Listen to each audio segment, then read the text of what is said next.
To support Parisian V Studio, please become a member of our Patreon page. Rewards will be high-resolution page of our artbook. Thanks a lot.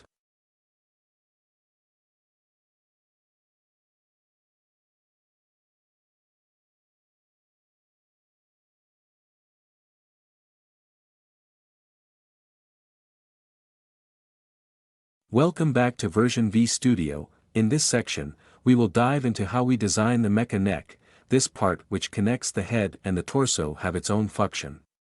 The key feature we care about is the flexibility of this area.